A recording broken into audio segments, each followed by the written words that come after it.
हम क्रिया शरीर पार्ट 2 के अंतर्गत ऊंच इस टॉपिक को पिछले लेक्चर में समाप्त कर चुके हैं। अब हम उसके बाद उपधातु इस टॉपिक को विस्तारपूर्वक देखते हैं। तो उपधातु का जो श्लोक आया है चरक चीज स्थान में, उसका रेफरेंस है चरक चीज स्थान 15/17, चरक चीज स्थान के 15वें अध्याय का 17वां श्लोक। रसात स्तन्यो ततो रक्तम असृजः कंडरः शिरः मासात वचा त्वचा षट्च मेदसः स्नायु संभव। इस श्लोक के माध्यम से उन्होंने धातु और उसके उपधातु का वर्णन किया है, लेकिन चरक संहिता के अनुसार जो धातु की उपधातु है वो 4 धातु के बतलाए गए हैं: रस, रक्त, मांस और मेद। चरक संहिता के अनुसार अस्थि, मज्जा और शुक्र, इन 3 धातुओं के जो उपधातु है वो नहीं बतलाए गए। चरक और सुश्रुत, इन दोनों आचार्यों का मतलब जो विचार था उपधातु के संदर्भ में वो लगभग सेम है। जो हमें अलग विचार मिलता है उपधातुओं के बारे में वो हमें शार्ंग संहिता के अनुसार मिलता है। वो कैसा होता है उसे हम देखते हैं। जैसे इस श्लोक में रस धातु के 2 उपधातु बताए हैं, स्तन्य और रज। रक्त के 2 उपधातु बतलाए गए, सीरा और कंडरा। मांस के भी 2 उपधातु है, वसात तथा त्वचा। अब यहाँ पे जो त्वचा बतलाई गई है ये चरक संहिता के अनुसार षट त्वचा रहेगी, क्योंकि त्वचा की जो संख्या होती है, जो लेयर होती है उसकी संख्या चरक संहिता के अनुसार षट त्वचा होती है, यानी उसकी 6 लेयर्स बतलाई गई है। जबकि सुश्रुत संहिता के अनुसार त्वचा की जो लेयर है वो 7 बतलाई गई है। उसके बाद चौथा धातु मेद, जिसका उपधातु बतलाया गया है स्नायु। इतना वर्णन हमें इस श्लोक में मिलता है। अब जो अस्थि, मज्जा व शुक्र धातु है इनके उपधातु शार्ंग संहिता ने बतलाया है। जैसे अस्थि का उपधातु दंत होता है, मज्जा का उपधातु केश होता है और शुक्र का उपधातु ओज को कहा गया है। जबकि अष्टांग सूत्र स्थान में ओज को शुक्र का मल कहा गया है। तो ये जो उपधातु है जो चरक संहिता ने बतलाया, सुश्रुत संहिता ने बतलाया, शार्ंग संहिता ने कुछ अलग से बताया है, और अष्टांग के अनुसार ओज जो होता है शुक्र का मल होता है। ये एमसीक्यू के पॉइंट के अंतर्गत आता है।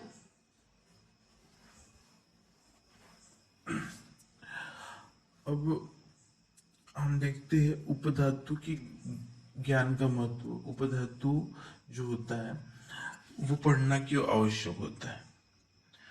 हर धातु की निर्मित के वक्त उसकी जो उपधातु है उसकी निर्मित होती है। आपको पता है जो भी धातु बनता है उस धातु की निर्मित के बाद उसी से उसका उपधातु बनता है। तो ये हम क्यों पढ़ते हैं, उसका महत्व नंबर 1, धातु के पोषण पर उसके उपधातु का पोषण अवलंबित रहता है। धातु की वृद्धि और क्षय का परिणाम उपधातु के पोषण और उत्पत्ति पर दिखाई देता है। तो क्या होता है, धातु का पोषण जिस प्रकार से होता है उसके ऊपर उसकी उपधातु का पोषण जो होता है वो डिपेंड रहता है। धातु की अगर वृद्धि हुई या फिर क्षय हुआ तो उसी प्रकार का परिणाम हमें उपधातु के ऊपर भी दिखाई देता है।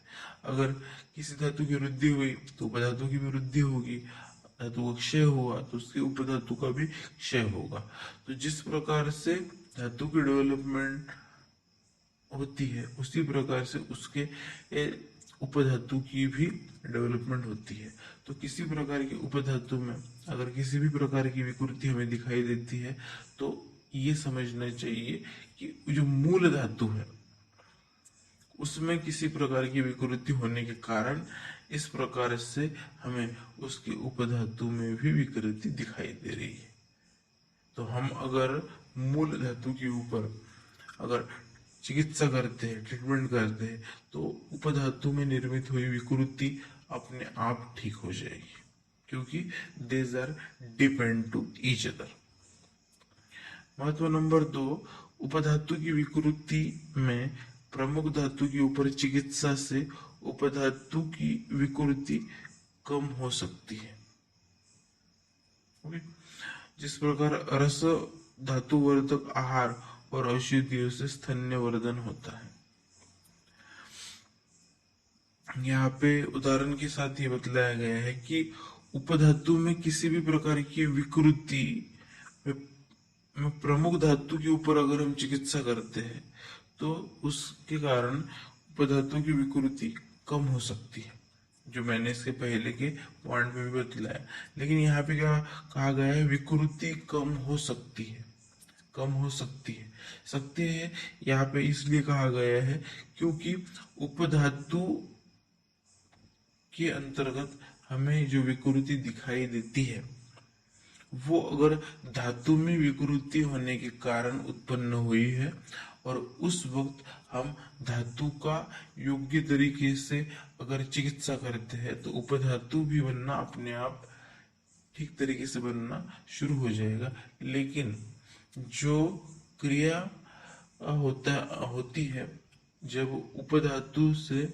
धातु से उपधातु बनता है, उसमें अगर किसी प्रकार की विकृति उत्पन्न हो जाती है तो वो धातु के ऊपर प्रक्रिया करने से ठीक नहीं होगी।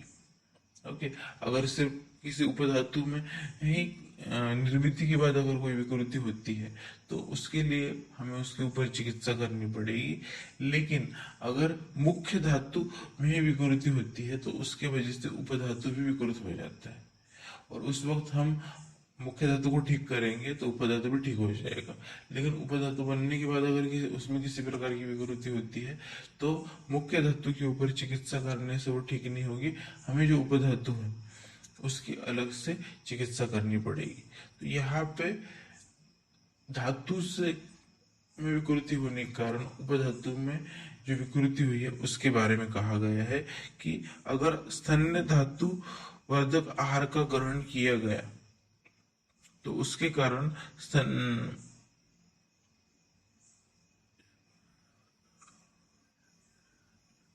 तो उसकी वजह से अगर हमने रस धातु वर्धक आहार का ग्रहण कर लिया तो और औषधियों से तो स्तन्यवर्धन होता है, क्योंकि रस धातु का वर्धन होगा तो उसके द्वारा स्तन्य का भी वर्धन होगा। तो जो भी आहार घटक या औषधि द्रव्य रस धातु का वर्धन करते हैं यानी रस धातु की वृद्धि करते हैं वही स्तन्य का भी वर्धन करते हैं, ऐसा कहा गया है।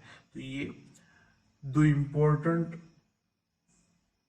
पॉइंट्स थे जो जिसके लिए हम उपधातु पढ़ते हैं। उपधातु हमें पढ़ना इसलिए आवश्यक होता है क्योंकि अगर आप हमें पता ही नहीं है किस धातु का उपधातु क्या है, अगर इस चीजों का ज्ञान नहीं है तो हमें समझ में नहीं आएगा कि मुख्य ओरिजिन कहाँ पे है, कहाँ से डिसीज क्रिएट हुआ है। आपको अगर पता ही नहीं है कि दंत ये अस्थि धातु का उपधातु है और दंत में अगर किसी प्रकार की विकृति है तो आप दंत की चिकित्सा ना करते हुए अस्थि की चिकित्सा करें तो दंत के अंतर्गत होने वाली विकृति कम हो जाएगी। लेकिन ये समझने के लिए आपको पता चाहिए कि जो उपधातु है वो किस धातु से निर्मित हुआ है।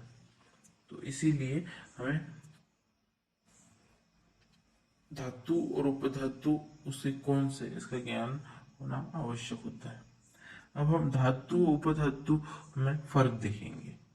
धातु और उपधातु इनमें डिफरेंसेस क्या है। नंबर 1, धातु की निर्मिति गर्भावस्था में होती है और उपधातु की निर्मिति जन्म के बाद होती है। एग्जाम्पल है उसका दंत।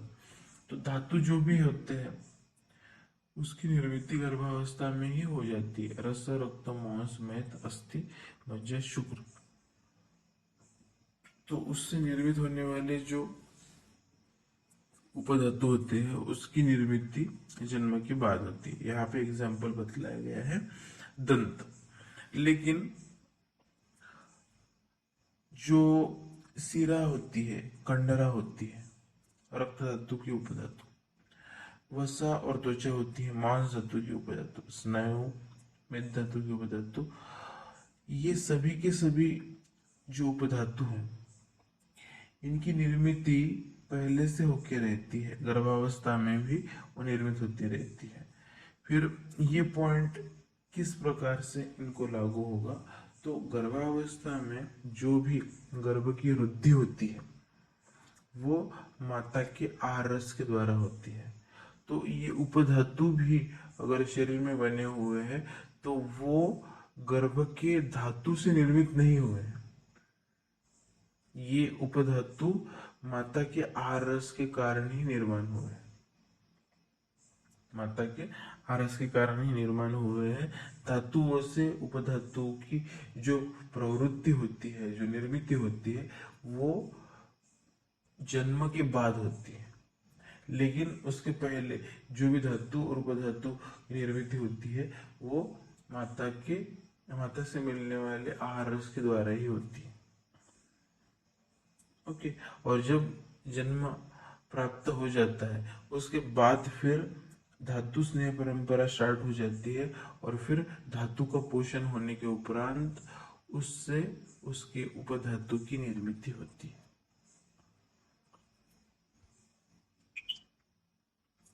उसके बाद पॉइंट नंबर 2 है देह धारण में दोष जितने ही धातु भी महत्वपूर्ण होते हैं। उदाहरण, रक्तस्राव प्रभुत मात्रा में होने पर मृत्यु हो सकती है, परंतु रज इस उपधातु का क्षय होने के बाद भी स्त्रियां दीर्घकाल जीवित रह सकती है। तो देह धारण में कहा गया है कि ये दोष जितने महत्वपूर्ण होते हैं धातु भी उतने ही महत्वपूर्ण होते हैं। क्योंकि रक्त धातु का यहाँ पे एग्जाम्पल दिया गया है, अगर किसी कारणवश रक्त धातु ज्यादा मात्रा में स्थगित हो जाता है, किसी प्रकार की एक्सीडेंट हो गई और इंजरी हो गई और ज्यादा मात्रा में अगर ब्लड वहां पे लॉस होता है तो उसकी वजह से मृत्यु आ जाएगी। ओके। लेकिन रज जो होता है, रज का प्रवर्तन स्त्री में मेनार्थ से लेकर मेनोपॉज तक रहता है। उसके पहले भी रज का प्रवर्तन नहीं होता है और मेनोपॉज के बाद भी रज का प्रवर्तन नहीं होता है। तो मेनोपॉज इसका मतलब होगा रज का क्षय। उसके बाद रज जो होता है वो शरीर से नहीं निर्मित होगा। फिर भी जो स्त्री होती है उसका जो जीवन काल होता है उसके बाद भी होता है। तो इसीलिए उनका कहना है कि importance of dhatu is more like doshas compare with upadhatu. धातु जो होते हैं वो दोष इतने ही महत्वपूर्ण होते हैं शरीर में, लेकिन उपधातु उतने महत्वपूर्ण नहीं होते हैं। ये इस श्लोक से ये इस पॉइंट से बताने की कोशिश की गई है। ये इसका डिफरेंस है दोनों के बीच का। पॉइंट नंबर 3, रस से शुक्र धातु की निर्मित क्रम से होती है, परंतु उपधातु की उत्पत्ति में ऐसा क्रम नहीं है। इसे गति विवर्जित कहते हैं। तो आपको पता है रस से जो शुक्र धातु की निर्मित होती है उसका एक क्रम है, रस, रक्त, मांस, मेद, अस्थि, मज्जा, शुक्र। जो निर्मित होती है वो इसी प्रकार से होते हैं। आपने न्यायों का वर्णन देखा है तो आपको पता है, हमने धातु के अंतर्गत भी ये चीज देखी है कि कोई भी धातु बनता है तो उसमें दो प्रकार के मुख्यतः न्याय लगते। खलीकपत न्याय से सद्य उस धातु की निर्मित हो जाएगी। लेकिन अगर हम केदारकुल्य न्याय का विचार करते हैं तो उसके अंतर्गत त्रिधा परिणामन नाम की एक संगोष्ठी आई थी। उसके अनुसार कोई भी धातु अगर होता है, अगर हम रस धातु अगर मान के चले तो उसके ऊपर रसाग्नि की प्रक्रिया होने के बाद स्थूल रस धातु की निर्मित होती है और उस स्थूल रस धातु के द्वारा ही उसके उपधातु की यानी स्तन्यरज की निर्मित होती है। जबकि जो सूक्ष्म सार भाग छोड़ दिया जाता है उससे नेक्स्ट धातु की यानी रक्त धातु की निर्मित होगी और जो मल भाग होता है उससे उसका मल निर्मित होगा जैसे कफ। तो ये धातुअग्नि की प्रक्रिया होने के बाद त्रिधा परिणामन होता है। तो ये हमें धातुओं में दिखाई देता है, उसका एक क्रम है, वो इसी प्रकार से निर्मित होता है। रस के बाद रक्त होगा, रक्त के बाद मांस होगा और ये त्रिधा परिणामन के द्वारा होता है। ये एक प्रकार की प्रोसेस है। लेकिन हमें उपधातु में इस प्रकार का कोई भी क्रम नहीं दिखाई देता। स्पेसिफिक जो धातु होता है उससे उसके उपधातु की जरूरत अनुसार निर्मित कर दी जाती है। पॉइंट नंबर 4 और सबसे इम्पोर्टेंट जो हमने इसके पहले भी धातुओं में हर धातु देखते वक्त हमने देखा था कि धातु जो होते हैं वो शरीर का धारण और पोषण कार्य करते हैं,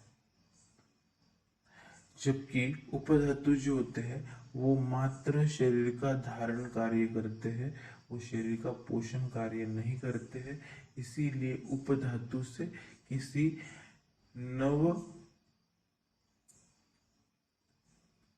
नई चीज कोई बनती नहीं है, नवनिर्मित नहीं होती है। ओके, तो धातु के दो मुख्य कार्य होते हैं, शरीर का धारण करना और पोषण करना, जबकि उपधातु सिर्फ शरीर का धारण करता है, वो पोषण नहीं करता है। इसीलिए किसी नई चीज की निर्मित नहीं होती है।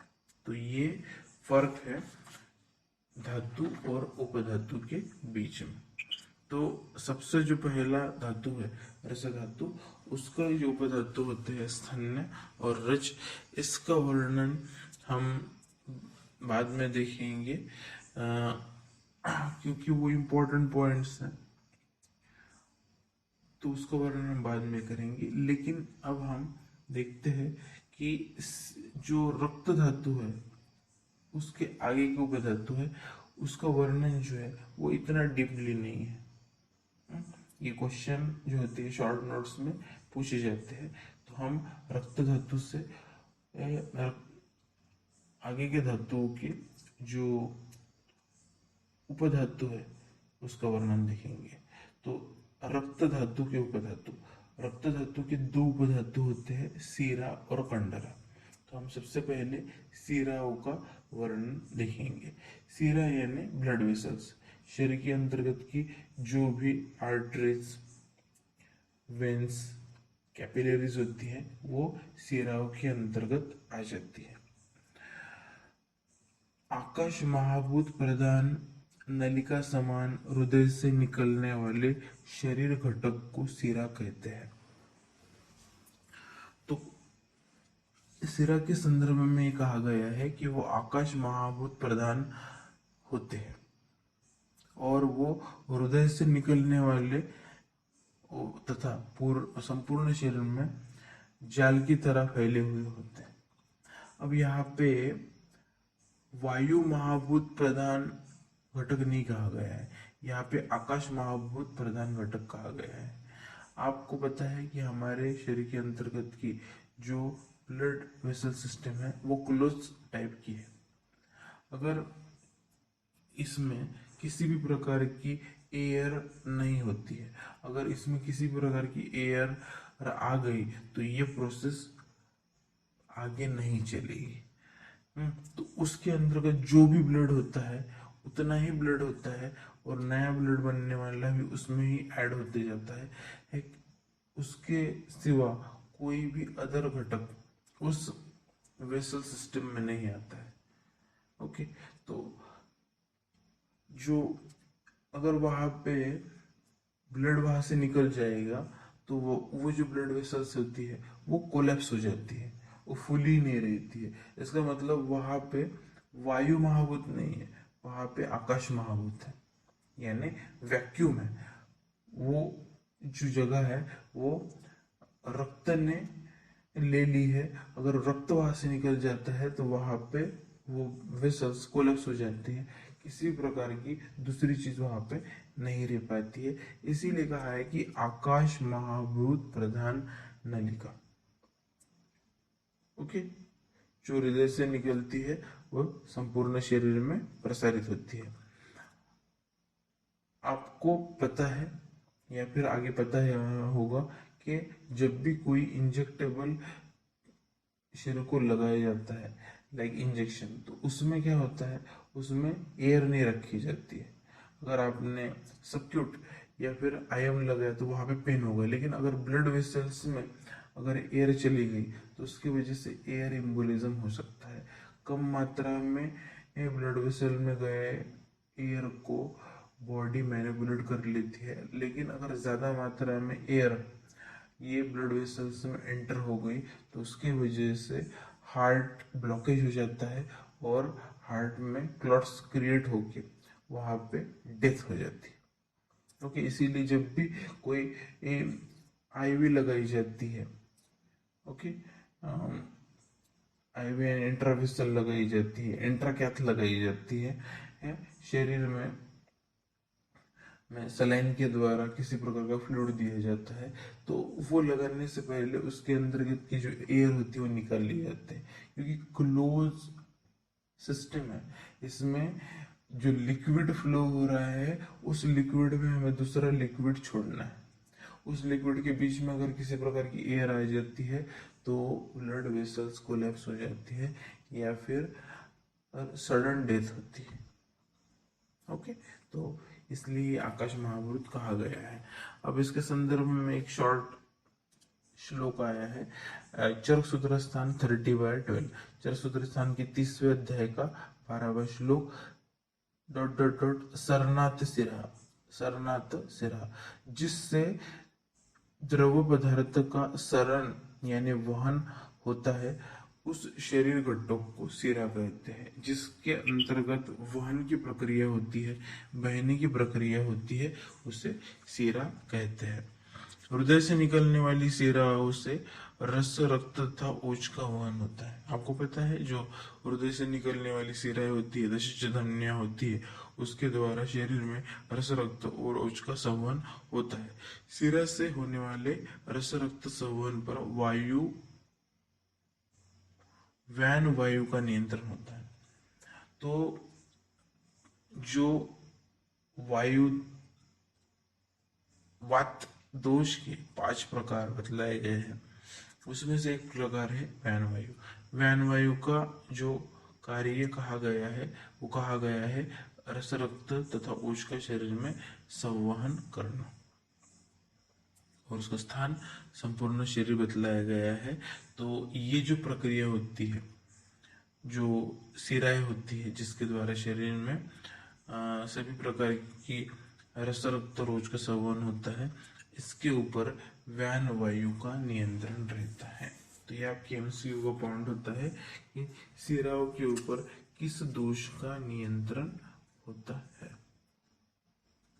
उसके बाद सिराओं की उत्पत्ति, सिराओं की उत्पत्ति का जो श्लोक है उसका रेफरेंस है शुश्रूषा स्थान 4/29, शुश्रूषा स्थान के 4थे अध्याय का 19वां श्लोक, मेदसह स्नेहमादाय सिरा स्नायु त्वाम न्यूयात सिरानाम तु मृदुः पाकः स्नायुनाम च तत् खरः। इसमें कहा गया है कि वायु द्वारा सिरा ही मेद के स्नेह से स्नायुओं के रूप में परिवर्तित हो जाती है। मृदुपाक हो तो सिरा तथा खरपाक हो तो स्नायु की निर्मिति कही गई है। जो शिरा रहती है वो मृदु रहती है, उसके कंपेयर में जो स्नायु रहते हैं वो थोड़े हार्ड होते हैं। सिराओं का मतलब ब्लड वेसल्स और स्नायु का मतलब होता है लिगामेंट्स। तो इस श्लोक में बतलाया गया है कि सिरा से ही स्नायु की उत्पत्ति होती है। किस प्रकार से होती है? तो शरीर के अंतर्गत जो वायु होता है उसके द्वारा मेद का जो स्नेह होता है, शरीर के अंतर्गत मेद का जो स्नेह होता है वो स्नायु में रूपांतरित होता है। ओके, तो शरीर के अंतर्गत की जो सीरा होती है वही सीरा मेद के स्नेह का यूज करके स्नायु में परिवर्तित हो जाती है, ऐसा यहाँ पे कहा गया है।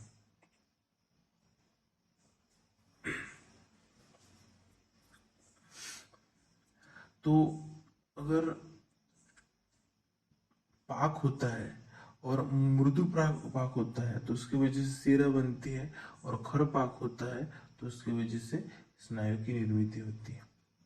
शरीर में ये दोनों भी जो घटक जो रक्त धातु के द्वारा निर्मित होते हैं, तो रक्ताग्नि की प्रक्रिया होने के बाद उसके वजह से रक्त धातु की निर्मित होती है, और धातु के द्वारा उसी धातु के द्वारा उसी रक्ताग्नि की प्रक्रिया होकर अगर उसका मृदुपाक होता है तो उसकी वजह से सीराव की उत्पत्ति होती है, और अगर खर पाक होता है वहां पे तो उसकी वजह से स्नायु की उत्पत्ति होती है। ओके, आपको आपने फिटल सर्कुलेशन पढ़ा होगा, तो फिटल सर्कुलेशंस में जो ब्लड वेसल्स प्लासेंटा के द्वारा बेबी की बॉडी में आती है, जो एक आरटी होती है जिसके द्वारा शरीर में ब्लड प्रोवाइड किया जाता है, जो नाभि से निकलती है, और 2 वेन्स होती है जिसके द्वारा फिर से ब्लड जो होता है वापस जाता है, वो उसका कन्वर्जन बाद में लिगामेंट्स में हो जाता है आफ्टर द बर्थ। ओके, तो उसका कन्वर्जन लिगामेंट्स में हो गया। तो उससे भ्रमण किसका हो रहा था? रक्त का। परिवर्तन किस में हो गया? पहले थी वो वेसल्स, फिर उसका परिवर्तन किस में हो गया? लिगामेंट्स।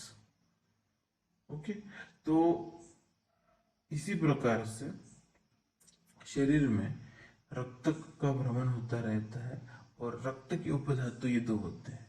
अगर उसका मृदुपाक होता है तो सिरा की उत्पत्ति होगी, और खरपाक हुआ तो वहां पे स्नायु की यानी लिगामेंट्स की उत्पत्ति होती है। सिराओं की संख्या, शरीर में प्रमुख सिराओं की संख्या 700 बतलाई गई है। शरीर में 700 प्रमुख सिराएं होती है। ये भी आपके एमसीक्यू का पॉइंट है। सिरा का कार्य, सिरा का कार्य रस रक्त का वहन करना, यह सिरा का प्रमुख कार्य है। रस रक्त के साथ प्राणवायु का भी वहन संपूर्ण शरीर में सिरा के माध्यम से ही होता है। तो आपको पता है शरीर में रस रक्त तथा ओज इन तीनों का वहन जो होता है वो सिराधार्य होता है, और वही उसका मुख्य कार्य होता है। तो जो उसके अंतर्गत रस रहता है जिसके वजह से बॉडी को प्रोक्सिमल एलिमेंट्स जो चाहिए होते हैं, यानी carbohydrate, fat, protein, lipids, vitamin, minerals, water, ये नरिशमेंट पहुंचाया जाता है। जबकि जो हीमोग्लोबिन होता है, ओके, रक्त होता है, उसके द्वारा शरीर को प्राणवायु पहुंचाया जाता है, और ओज जो होता है उसके द्वारा शरीर को इम्यूनिटी प्रोवाइड की जाती है, यानी जो प्रोटीन उसके लिए लगते हैं वो पहुंचाने का कार्य, यानी लिम्फ हम उसे कह सकते हैं, वो शरीर को ओज के द्वारा मिलता है। ओके, तो ये इसका मुख्य कार्य था। अब इसके संदर्भ में एक श्लोक आया है, शिशु राजस्थान 7.3। सप्त शिरा शतानि भवन्ति याभि हृदम शरीरम आराम इव जलहारिणीभिः केदार इव च कुल्याभिरूप स्निह्यते अनुगृह्यते च अंकुञ्चन प्रसरण आदिभिर्विशेषः द्रुमपत्र सेवने नामेव तासाम प्रतानाम तासाम नाभिर्मूलम ततच्च प्रसरण ऊर्ध्वमध्य तिर्यकश्च। इस श्लोक में अलंकारिक रूप से समझाया गया है कि शरीर में 700 सिराएं होती है। ये सिराएं अपने आकुंचन और प्रसरण यानी कॉन्ट्रैक्शन और रिलैक्सेशन द्वारा समस्त शरीर का पोषण यानी नरिशमेंट करती है। जिस प्रकार जलहारिणी चैनल्स द्वारा कुल्यों द्वारा केदार का मतलब होता है खेतों में उपस्नेहन का पालना होता है, शरीर में इन सिराओं का जाल वृक्ष के पत्र में सेवनियों की तरह like the when and leaf फैला होता है।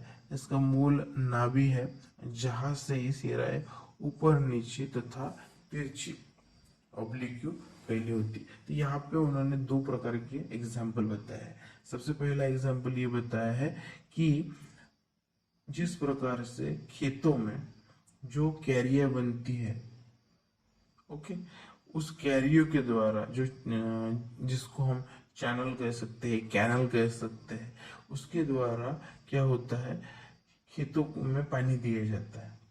ओके, तो उसके द्वारा क्या होता है जैसी कैरियर बनाई जाती है वैसे वैसे पोषण होते जाता है। आप हम केदार कुल्य न्याय देख चुके हैं, तो उसमें जिस प्रकार से धातु का पोषण होता है उसी प्रकार से बेसल पूरे शरीर में फैली रहती है और उसके द्वारा शरीर का पोषण होता है। ओके, और दूसरा एग्जाम्पल बताया है कि अगर हम कोई पत्ता लेंगे किसी पेड़ का, तो आपको पता है कि उसमें सिराओं का जाल होता है। अगर हम समझने के लिए पीपल का पत्ता अगर लेते हैं तो उसमें ये जाल स्पेसिफिक दिखाई देता है। अगर पीपल का पत्ता पूरा सूख जाता है और उसके ऊपर का जो क्लोरोप्लास्ट है वो भी समाप्त हो जाता है, तो एक प्रकार का पूरा जाल उसका ऐसा हमें बना हुआ मिलता है सूखे पत्ते का। तो उसके अंतर्गत ये जो जाल होता है वो फैला हुआ रहता है और उसके द्वारा मतलब जो क्लोरोप्लास्ट के द्वारा होता है वो फोटोसिंथेसिस की प्रोसेस होती है और उसके द्वारा नरिशमेंट मिलता है प्लांट को। उसी प्रकार से जो शरीर के अंतर्गत सिराओं का जाल है उसके द्वारा शरीर का नरिशमेंट होता है। यहाँ पे दो एग्जाम्पल बताए गए हैं। एक एग्जाम्पल बताया है जलहारिणी यानी जो कैनाल्स बनते हैं उसके द्वारा खेत का पोषण होता है। उसके बाद जो सिराओं का जाल जो होता है पत्तों में उसके द्वारा पेड़ का पोषण होता है। उसी प्रकार के से शरीर में सिराओं का जाल फैला होता रहता है जो शरीर का पोषण करता है। ओके, और वो होता है कॉन्ट्रैक्शन और रिलैक्सेशन की प्रोसेस जो हार्ट द्वारा होती है। तो ये जो कॉन्ट्रैक्शन और रिलैक्सेशन होता है वो हमें बड़े वेसल्स में भी दिखाई देता है। ओके, तो उस कॉन्ट्रैक्शन और रिलैक्सेशन के द्वारा इसीलिए पल्स क्रिएट होती है आर्टरीज में। तो ये जो होता है उसके वजह से पूरे शरीर में जो ब्लड होता है वो स्प्रेड आउट किया जाता है और फिर से कलेक्ट किया जाता है। तो ये जो प्रोसेस होती है सिराओं द्वारा शरीर को पोषण करने की वो कॉन्ट्रैक्शन और रिलैक्सेशन ऑफ हार्ट और बिग वेसल के द्वारा होता है। और इसका जो मूल स्थान बताया गया है, मूल स्थान नाभि बताया गया है और नाभि से ही सिराएं ऊपर नीचे तथा तिरछी इस प्रकार से फैली हुई रहती है। हार्ट के पास दशच धमनियां होती है और उसकी वजह से शरीर को अगर नरिश किया जाता है तो यहाँ पे ऐसा क्यों कहा गया है कि नाभि जो होती है उसका मूल स्थान होता है। यहाँ पे इसलिए इस प्रकार का वर्णन हमें प्राप्त होता है क्योंकि जो व्यक्ति का बर्थ होता है उस वक्त उसका ओरिजिन जो रहता है वो नाभि ही रहता है। ओके, तो ये बात पकड़ के उन्होंने ऐसा बतलाया गया नाभि उसका मूल स्थान होता है और वहां से सिराएं इधर उधर ऊपर नीचे तथा तिरछी फैली हुई रहती है, ऐसा कहा गया। तो ना भी उसका मूल स्थान होता है। ये आपका एमसीक्यू का पॉइंट है। उसके बाद नेक्स्ट श्लोक, जिसमें भिन्न भिन्न सिराओं की पहचान, भिन्न भिन्न सिराओं की पहचान किस प्रकार से करनी चाहिए बतलाया गया है। रेफरेंस है शुश्रूषा स्थान 7/19। तत्र अरुणा वातवः पूरयन्ति वायुना शिरः पित्त दुष्णाश्च नीलाश्च शीतः गौरी स्थिर कपात असुरुगास्तु रोहन्य सिरा न्यात्य उष्ण शीतलः। इसमें कहा गया है कि वात का वहन करने वाली सिराएं अरुण वर्ण की, अरुण वर्ण यानी क्रिम्सन रेड कलर, ओके, की होती है और वायु से पूर्ण होती है। पित्त का वहन करने वाली सिराएं उष्ण यानी वार्म, गर्म होती है और नीले वर्ण की होती है। कफ का वहन करने वाली सिराएं शीत यानी ठंडी होती है और गौर वर्ण की, और रंग में गौर वर्ण की व्हाइटिश रहती है तथा स्थिर रहती है, स्टेडी रहती है। इसी प्रकार रक्त व सिराए का रंग जो होता है, जो लाल होता है, और वो ना तो अधिक उष्ण होती है ना तो अधिक शीत होती है। ओके, तो यहाँ पे बतलाया गया है, समझना सिर्फ इतना है कि वात वहन करने वाली जो सिराएं होती है वो अरुण वर्ण की होती है और वायु से भरी हुई रहती है, जबकि पित्त वहन करने वाली सिराएं ये उष्ण रहती है और उसका जो वर्ण रहता है वो नीला रहता है। कफ वहन करने वाली सिराओं का रंग जो होता है वो गौर होता है, वो शीत होती है, ठंडी होती है, स्टेडी होती है, जबकि रक्त वहन करने वाली सिराएं जो होती है वो लाल वर्ण की होती है और ना तो अधिक उष्ण होती है ना तो अधिक शीत होती है, क्योंकि जो रक्त धातु है उसका वीर्य हमने देखा था समशीतोष्ण था, ना तो उष्ण था ना तो शीत था। ओके, तो इसीलिए रक्त वाहिनी सिराओं के बारे में वर्णन आया है। अगर हम मॉडर्न के दृष्टिकोण से अगर देखते हैं तो शरीर में जितनी भी आर्टरीज होती है, आर्टेरियोल्स होते हैं, उसमें जो ऑक्सीजनेटेड ब्लड रहता है, जो मोर रेडिश रहता है, कंपैरिजन में जो डीऑक्सीजनेटेड ब्लड होता है वो हमें वेन्स और वेन्यूल्स में पाया जाता है, वो थोड़ा सा ब्लैकिश होता है। ओके, इस प्रकार का वर्णन होता है। अब इन्होंने किस बात को पकड़ के वातज, पित्तज, कफज और रक्त का वर्णन किया गया है, ये समझने से परे है। तो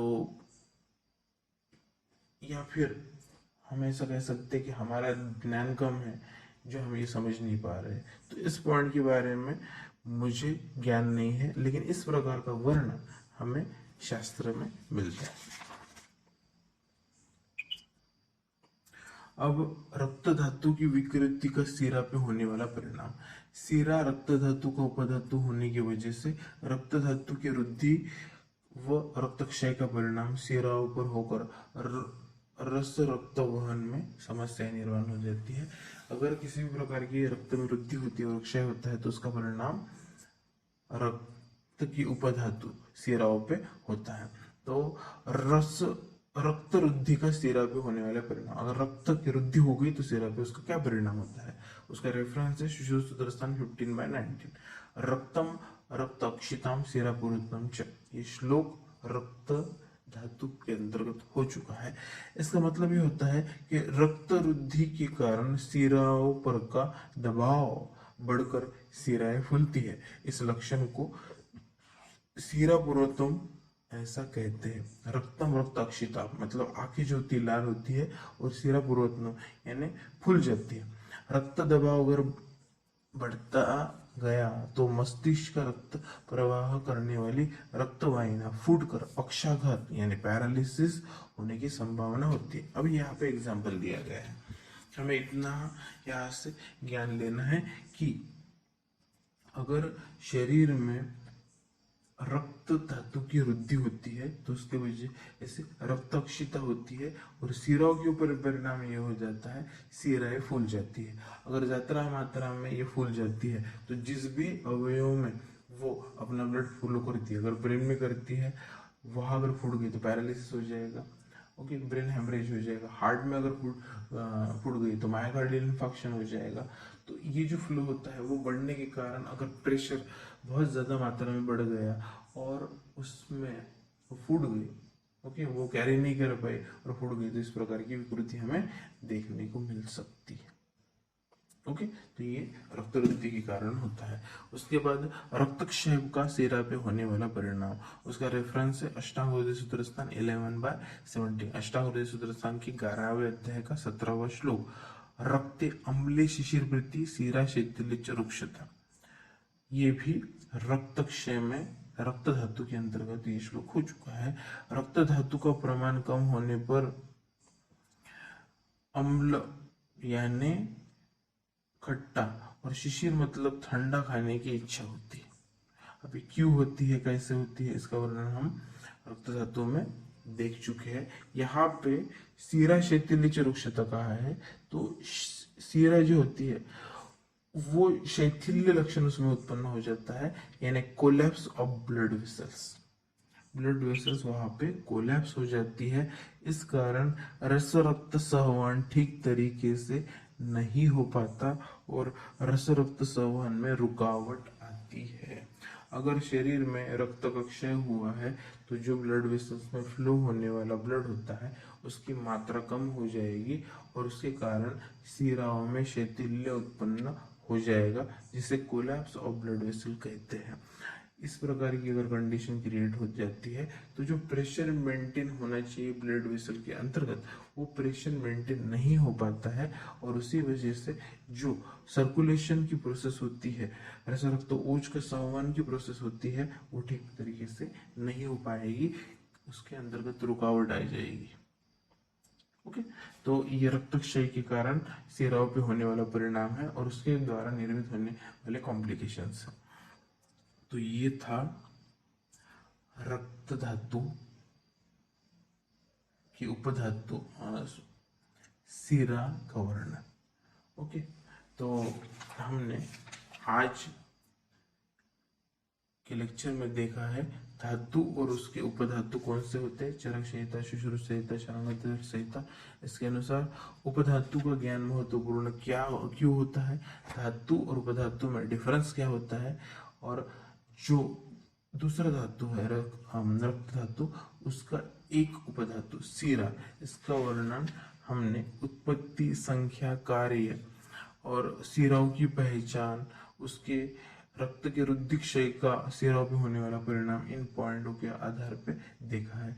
अब कंडरा जो उसका दूसरा उपधातु है उसका वर्णन और उसके बाद जो मांस धातु है उसके उपधातु वसा व त्वचा, इसका वर्णन हम नेक्स्ट लेक्चर में देखेंगे।